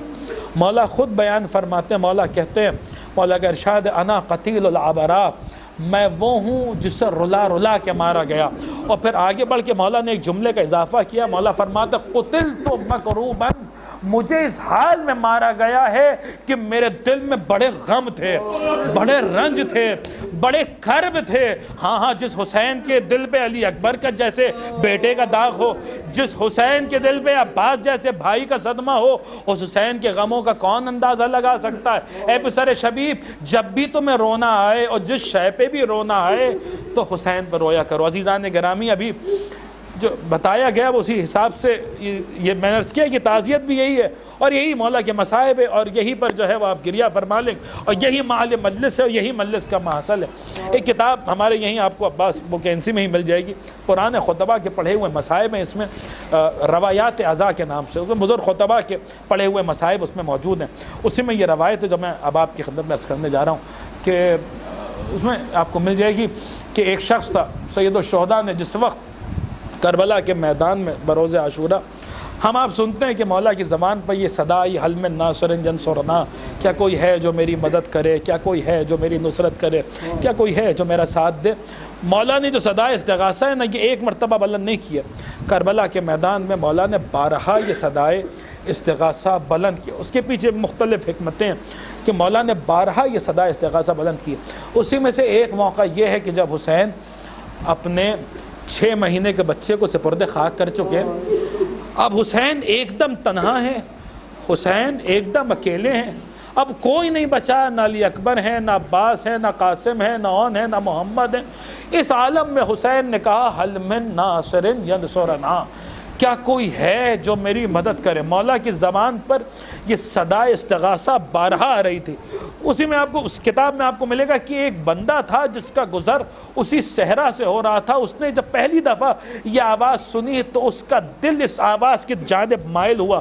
وہ اس آواز کو سنتے ہوئے, اس آواز کا پیچھا کرتے ہوئے سید الشہداء کے خیام کے قریب پہنچا, اور وہ اس وقت آیا کہ جس وقت مولا حسین حضرت علی اصغر کو سپرد خاک کر چکے ہیں. اور اب مولا کی زبان پہ پھر یہ جملہ ہے, حل من ناصر ینصرنا, کیا کوئی ہے جو میری مدد کرے, کیا کوئی ہے جو میری نصرت کرے. جیسے ہی مولا نے پھر سے صدا استغاثہ بلند کیا نا, مولا کے کانوں میں ایک آواز آئی, پیچھے سے کوئی کہہ رہا ہے, کوئی آواز دے رہا ہے اور مولا کو سلام کر رہا ہے. مولا پیچھے مڑے, دیکھا کہ کوئی ہے جو اس غربت کے عالم میں حسین کو سلام کر رہا ہے. کہا تو کون ہے جو مجھے سلام کر رہا ہے؟ کربلا, دیکھیں کہ حسین کی اس سے بڑی کیا غربت ہوگی.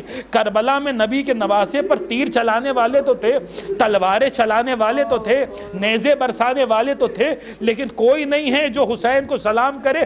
حسین کہہ رہے ہیں تو کون ہے جو اس عالم غربت میں مجھے سلام کر رہا ہے؟ وہ کہتا ہے میں ایک نصرانی تاجر ہوں, عیسائی تاجر ہوں, میرا گزر اسی صحرا سے ہو رہا تھا. اچانک میں نے دیکھا کہ چاروں طرف فوجیں اور دور دور تک لشکر ہے, اور میرے کانوں میں کسی کی آواز آئی کہ کوئی بہت درد ہو, بہت ہی درد اور کرب کے عالم میں کہہ رہا ہے, حل من ناصر ینصرنا, کیا کوئی ہے جو میری مدد کرے, کیا کوئی ہے جو میری نصرت کرے. وہ کہتا ہے کہ اس آواز میں اتنا درد تھا کہ میں اس آواز کے پیچھے پیچھے چلا آیا. آپ کون ہیں جو تن و تنہا یہ چاروں طرف لاکھوں ملاہین, آپ کون ہیں جو اس طریقے سے صدا استغاثہ بلند کر رہے ہیں؟ امام نے ایک مرتبہ اس کی طرف دیکھا, دیکھیں حجت خدا ہوتی ہے. امام نے ایک مرتبہ اس کی طرف دیکھا, دیکھ کر کہا بھائی کیا تو مباہلے کے میدان میں موجود تھا؟ اس نے کہا ہاں میں مباہلے کے میدان میں موجود تھا. کہ تجھے یاد ہے کہ رسول اپنے ہاتھوں پہ ایک ننھے سے بچے کو لے کر آئے تھے؟ کہا میں کیسے بھول سکتا ہوں وہ چہرے کہ جن کو دیکھنے کے بعد ہمارے عالم نے کہا تھا خبردار ان سے مباہلہ مت کرنا, میں وہ چہرے کیسے بھلا سکتا ہوں؟ ہاں مجھے یاد ہے رسول اپنے ہاتھوں پر ایک ننھے سے بچے کو لے کر آئے تھے. اب مولا کے مفہوم کو میر انیس کے مصرے میں سن لیجئے, اور میر انیس کے مصروں میں سن لیجئے کہ یہ تو نہ کہہ سکے کہ شہ مشرقین ہوں, مولا نے سر جھکا کے کہا میں حسین ہوں. وہی حسین جو کل رسول کے ہاتھوں پہ آیا تھا, میں وہی حسین ہوں. بالمفہوم روایت نقل کر رہا ہوں, میں وہی حسین ہوں. جیسے اس نے یہ منظر دیکھا, ایک مرتبہ قدموں پہ گر گیا, کہا وہ حسین ہے جسے رسول میدان مباہلہ میں لے کر آئے تھے؟ کہا ہاں میں وہی حسین ہوں. کہا یہ آپ کے نانا کی امت ہے جو آپ کو قتل کرنا چاہتی. کہا یہ ہمارے نانا کی امت ہے جو ہمیں قتل کرنا چاہتی ہے. وہ کہتا ہے کہ مجھے اجازت دیجئے, مجھے وہ دن یاد ہے مباہلے کا, آپ کے چہروں کو آپ پانچ جب آئے تو ہمارے عالم نے کہا کہ خبردار ان سے مباہلہ مت کرنا. آپ پر یہ وقت پڑ گیا, آپ مجھے اجازت دیجئے. اس طریقے سے صدائے حلمن کیوں بلند کر رہے ہیں؟ ابھی میں زندہ ہوں, میں میدان میں جاتا ہوں اور اپنی جان آپ پر قربان کرتا ہوں. امام نے کہا نہیں میں تجھے اجازت نہیں دے سکتا. اس نے ایک مرتبہ سر اٹھایا کہ سمجھ گیا آپ کیوں اجازت نہیں دے رہے ہیں, مجھے اپنے نانا کا کلمہ پڑھوائیے. حسین نے اپنے نانا کا کلمہ پڑھوایا. اس نے کہا اب تو میں نے آپ کے نانا کا کلمہ پڑھ لیا ہے, اب تو مجھے میدان میں جانے کی اجازت دیجیے. حسین نے کہا نہیں ابھی بھی میں تجھے میدان میں جانے کی اجازت نہیں دے سکتا. اولاد والے بیٹھے ہوئے, جب یاد آئے گا انشاءاللہ تب روئیں گے. وہ کہتا ہے کہ میں ایک مرتبہ پیروں پہ گرا اور میں پیروں پہ گر کے فریاد کرنے لگا, مولا کیوں میدان میں جانے کی اجازت نہیں دے رہے؟ امام نے فرمایا نہیں میں تجھے میدان میں جانے کی اجازت نہیں دے سکتا. ارے مجھے معلوم ہے تیری ایک ننھی بچی ہے, تیری ایک چھوٹی سی بچی ہے جو تیرے گھر پہ تیرا انتظار کر رہی ہے. حسین کی غیرت اس بات کو گوارا نہیں کرتی کہ کوئی بچی اپنے گھر میں اپنے باپ کا انتظار کر رہی ہو اور اس کا باپ پردیس میں قتل کر دیا جائے. میں دستیاں جوڑ کے کہوں گا میرا مولا اس نصرانی تاجر کی بچی کا اتنا خیال, چند لمحوں بعد آپ کی سکینہ بھی یتیم ہونے والی ہے. سکینہ خیمے میں انتظار کر رہی ہوگی, آپ کا ذوالجناح در خیمہ پر آئے گا. سکینہ ذوالجناح کو دیکھ کے بس اتنا کہے گی اے بابا کے گھوڑے اتنا بتا دے کہ کیا میرا بابا پیاسا قتل ہوا یا اسے پانی پلا دیا گیا. ربنا تقبل منا انك انت السميع العليم اللهم عجل لوليك الفرج وجعلنا من عوانه وانصاره وشيعته ومحبي. ربنا تقبل منا انك انت السميع العليم. آپ حضرات سے گزارش ہے کہ اول و آخر 3 مرتبہ درود، 1 مرتبہ سورہ الحمد اور 3 مرتبہ سورہ اخلاص کی تلاوت فرما کے مرحوم مغفور اجمل علی ابن اسد علی صاحب کی روح پرفتوح کے ساتھ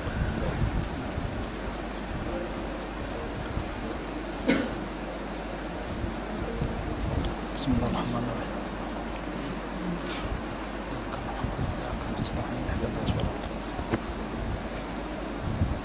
صراط الذین انعمت علیہم غیر المغضوب علیہم ولا الضالین. بسم اللہ الرحمن الرحیم. بسم اللہ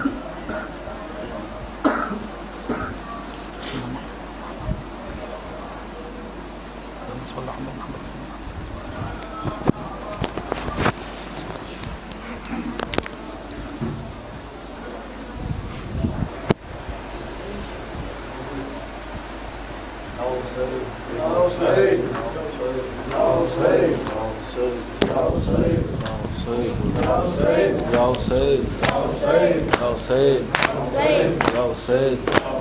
غم سکینہ کو ملے اتنے مسلمانوں سے، غم سکینہ کو ملے اتنے مسلمانوں سے، اے غم سکینہ کو ملے اتنے مسلمانوں سے، مر گئے پر نہ کبھی ہاتھ ہٹے کانوں سے، ہے غم سکینہ کو ملے اتنے مسلمانوں سے، ہے غم سکینہ کو ملے اتنے مسلمانوں سے. شام جاتے ہوئے ناقے سے گریوں بچی، شام جاتے ہوئے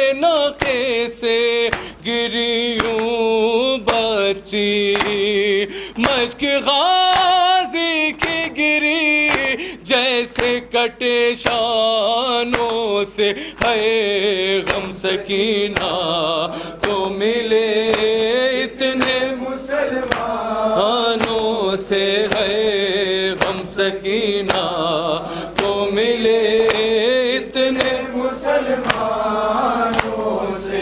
اتنے بے رحمی سے ظالم نے اتارے وہ گوہر، اتنے بے رحمی سے ظالم نے اتارے وہ گوہر.